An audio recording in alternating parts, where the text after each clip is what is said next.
بسم الله الرحمن الرحيم.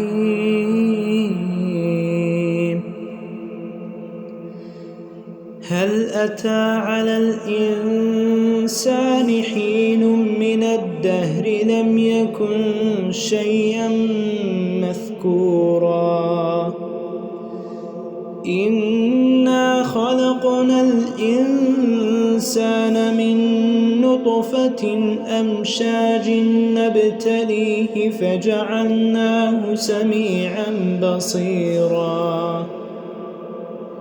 إنا هديناه السبيل إما شاكرا وإما كفورا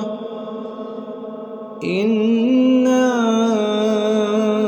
أعتدنا للكافرين سلاسلا وأغلالا وسعيرا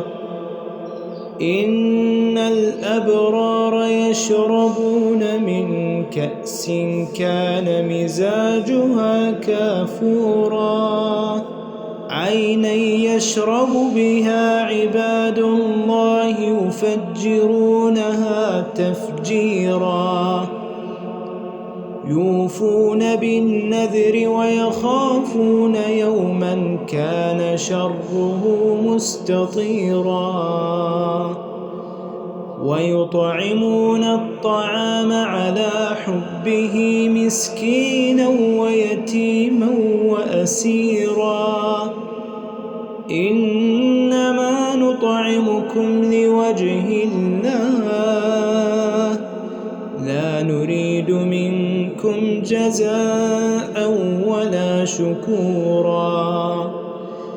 إنا نخاف من ربنا يوما عبوسا قمطريرا فوقاهم الله شر ذلك اليوم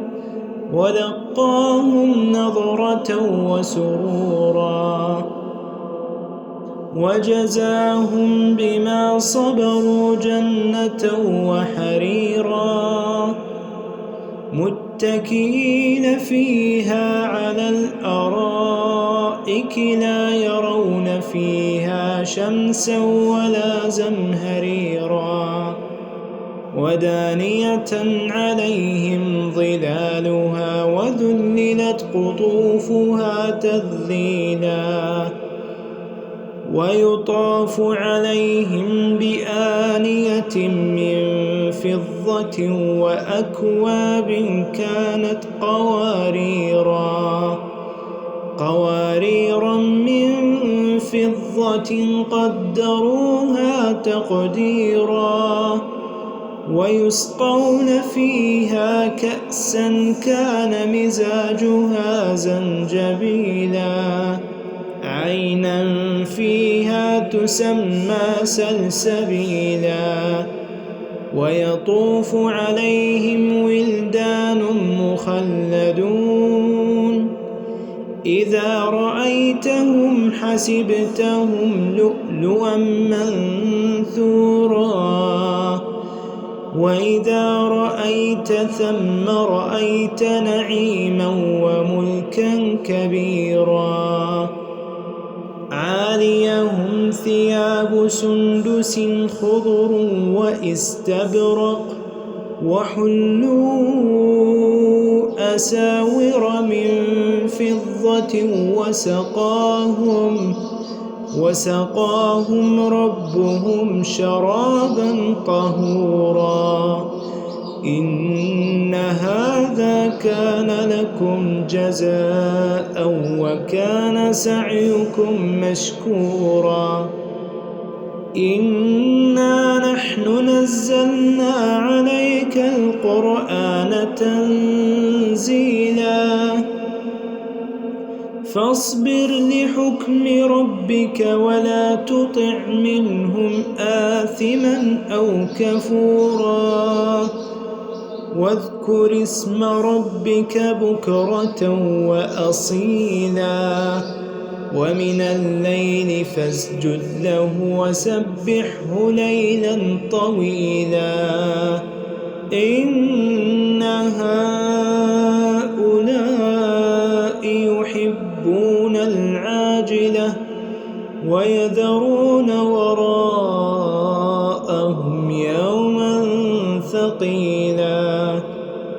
نحن خلقناهم وشددنا أسرهم وإذا شئنا بدلنا أمثالهم تبديلا